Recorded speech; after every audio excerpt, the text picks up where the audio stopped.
So this video is probably going to get me in a lot of trouble. At this point, I don't care.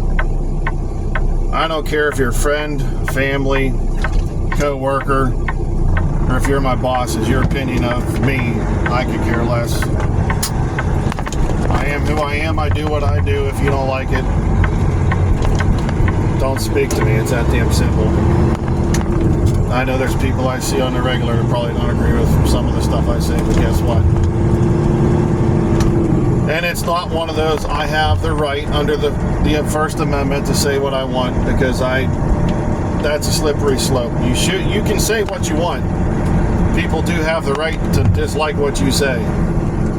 And there are some things out there that people say that I agree do need to be held accountable and possibly punished for, but I don't agree with going after their job and blacklisting them and making them and their families look stupid because of their opinion. To a certain degree, if you're one of those goofy ass racists that just spouts racism all day, okay, put your ass on blast, whatever. But I say just what's on my mind. I don't have a filter anymore. I probably should. But let's get to today. It happened a little while ago. I was kind of waiting to get away from where I was at because you have to have the radio on. I'm down there doing my job, minding my business, listening to guys talk about the State of the Union, which I couldn't tell you if it was last night, the night before. I honestly don't know. I don't get into politics much because these days it's just too crazy, and this is a perfect example as to why. They were talking about different things Biden said, whatever, and they started talking about the one thing he said was we need to buy American-made products, that we need to bring back manufacturing jobs, and there's been how many hundreds of thousands of manufacturing jobs in the last couple of years with different stuff, whatever they were talking about. And I was lined up next to one gentleman that was in that conversation, and he said, what do you think? I said, buy American products, support the country, right? He goes, yep. I said, what happened to the steel industry in the 80s? That's all I said. He said, what do you mean? I said, you want to buy into this buy American products, support American jobs, which I absolutely agree with. Maybe we need to rebuild steel mills again. Considering, where is it, up in Aliquippa or Ohio or somewhere, there's a foreign country that makes better steel than us, apparently. Bought property to put up one of their mills here using all their great technology. Which, by the way, the steel industry took a shit in, was it 80 or 81? Because they didn't want to spend the money to upgrade to the newer technology, which I think that was when the basic oxygen furnace came in, which was more efficient than arc and blast and all that crap. That's a whole different story, but anyway.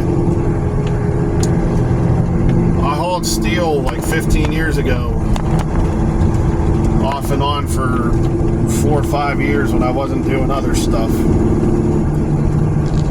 Go to Allegheny, Ludlam, ATI, AK, US, the Tex in Pittsburgh, all over western Pennsylvania and Ohio, down into Kentucky, Indiana, out near Chicago, all these steel mill towns. You pick up a coil, you might take it within the state, you might take it to the port, it goes on this ship and it's going to China, wherever the hell, over there it goes.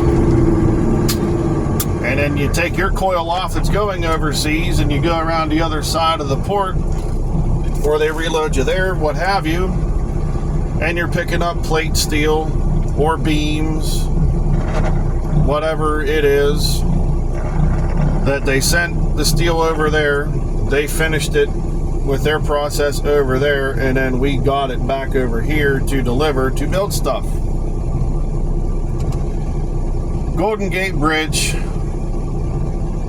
or the Brooklyn Bridge, I think it was a Tappan Zee, Chrysler Building, Empire State. That steel came from part of to U.S. Steel. I can't remember if it was American Bridge Company or if it was U.S. Steel Bridge Works, whatever. I can't remember the exact name. Look at how many names the steel mills have had over the years. That was American Steel, and it was top notch. And then the foreign countries started refining the processes and coming up with new methods to do more efficiently. They could heat it. They could do a heat quicker. Heat's when you put all the raw material together, and you make it. You melt everything together. You do your thing, and out comes this iron and steel. They did it better than we did. They did it more efficient. They did it quicker, and it was a better product than we had. What happened?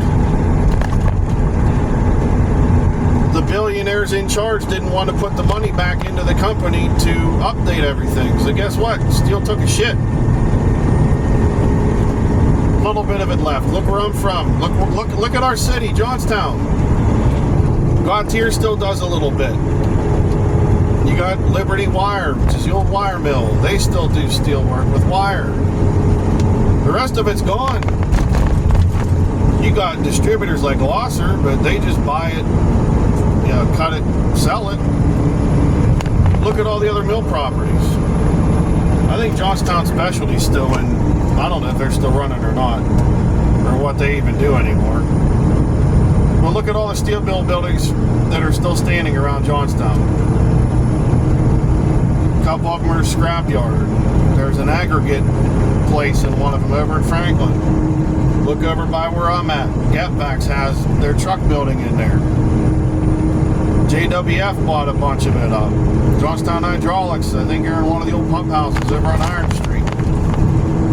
You go to Pittsburgh. The waterfront used to be a huge ass steel mill complex. There's not much left anymore. I'm happy they kept some of the towers and all that, and some of the equipment. Then you got the Carey furnace over in Rankin. You know, they kept that as a tourist attraction. But how long is that going to stay? When are they going to knock that down and erase all the history of what made our region what it was? There's nothing left in Johnstown other than a couple of remaining things that are still running. But there's no main artifacts. I mean, you got the Heritage Museum just opened up that exhibit, I don't know how long ago. I want to go check that out and see what they've done. But because I said that, I believe if we're going to do this Buy American, Support America thing, we need to bring back steel. I was told I was a domestic terrorist and a nut job. How do you get that out of saying, I really wish we could put the money back into the steel and rebuild steel mills?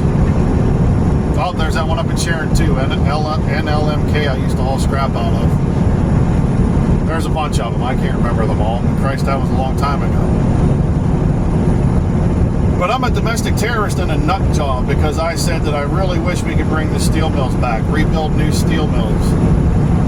There's a couple new integrated mills coming up here and there. There's pickling mills, anodizing, galvanizing. Why can't we update our stuff to what they're doing over there? We're buying our steel cheaper from over there and it's a better product that we can make here. Well, how about we fix it? Good, call me a nut job because I want to see it come back over here. You get enough people that know what they're doing, it can be done. Oh, it's going to cost so much money. Which I understand that too, the cost versus effect. It's going to cost more to rebuild everything than it will to buy it from where we're getting it from. But you can't sit there and say Buy American, Support America, Build America, if that portion's not here. I think they said they're building a plant somewhere over in the United States to do the computer chips and stuff.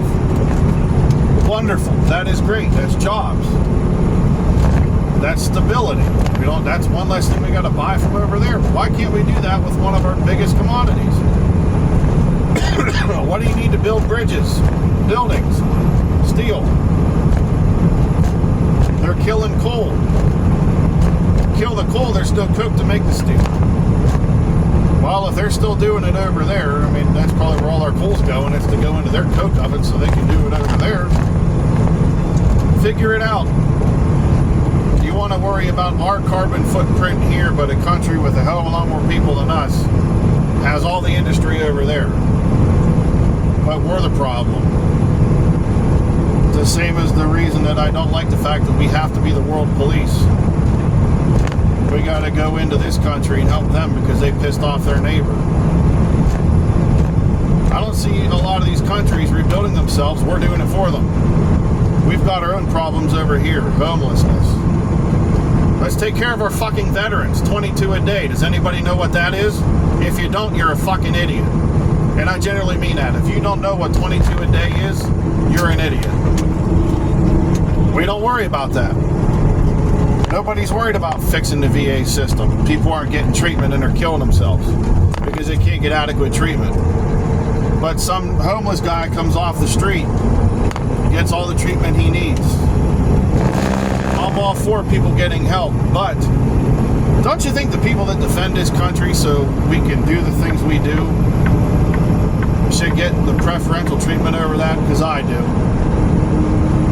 You go over there, get shot up in emotional trauma from the shit you see, and they can't help you because they're underfunded, understaffed, they don't have the programs, they don't have the stuff they need to help you.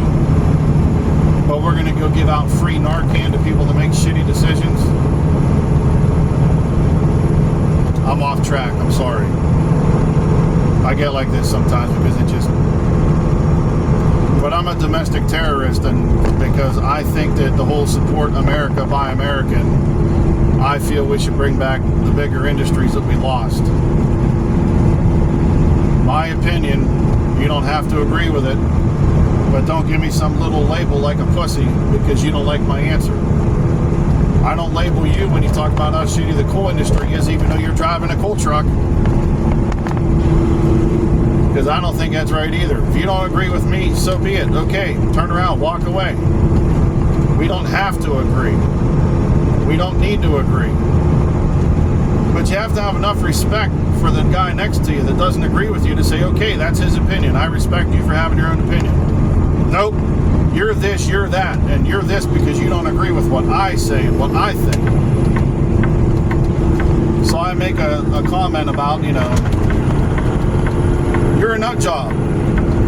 And all I respond with is you should see me out of the truck. And you take it as a physical threat because you're a pussy. And you feel that that's a threat saying that I'm not the same person out of the truck. Thanks for cutting me off. I'm not getting into that, but I strongly feel as a truck driver that if you cut me off in traffic or you pull out in front of me, I should be able to hit you and not get in trouble for it. But no, I got to be a professional and just calm myself down. But what happens if she would have cut me off and spiked the brakes? She was 10 feet away from my truck. I hit her. It's her fault. I got a camera up there. Shows her cutting me off. Edgar Snyder and his stupid bullshit commercial goes and gets her $3 million and I'm out of a job and a house.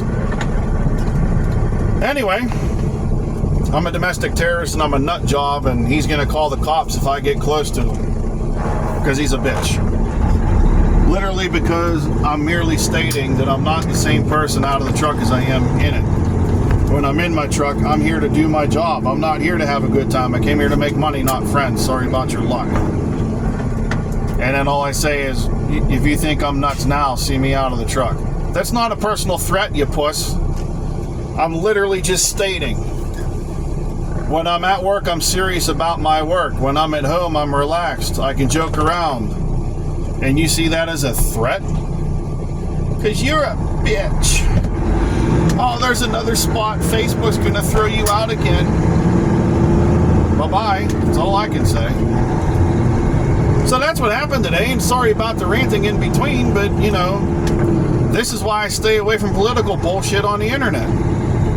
And I don't get involved in it. Because you're asked for your opinion, you give your opinion, and all of a sudden you're given a label and you make a general statement that you're not the same person out of the truck as you are in the truck. And it's perceived as a physical threat. And the only course of action you have is to not understand that I have an opinion, but threaten to call the police on me because you take it as a physical threat because you're a little bitch. I'm going to go back to work now. I mean, I've been driving this whole damn time. So that's it. Facebook's probably going to flag me for language, or someone will report me because I don't agree with their political values or whatever you have, or they think that me believing that I have the right to be offensive the same way you have the right to be offended is going to hurt somebody and cause some butthurt feelings, and someone's going to go to their therapist and show them on adult where I hurt them with my words. And yet I'm still smiling and chuckling about it. Because I'm not a thin-skinned little bitch like everybody else. I say something, you tell me you don't agree with it, you don't like it, okay, that's it. You're going to get a smart-ass comment about, well, I don't care if you agree with me or not, because that's what I believe in. And if you don't like that, then I don't know what to tell you. Maybe you shouldn't talk to me or ask for my opinion, or if I start talking, tune me out. Don't know how to help you sensitive Karens on that one. Well, I'll probably get nabbed for describing him as a Karen now. What is the Karen version of a guy now? Kyle? Karen and Kyle? Is that what they are? The sensitive ones are Karen and Kyle? I don't know. I don't keep up with this stuff anymore. Hurts my head. So anyway, I'm saying goodbye to Facebook again because I'm sure I'm going to get nicked for it. But that's what happened to me today for no apparent reason. Have a good one.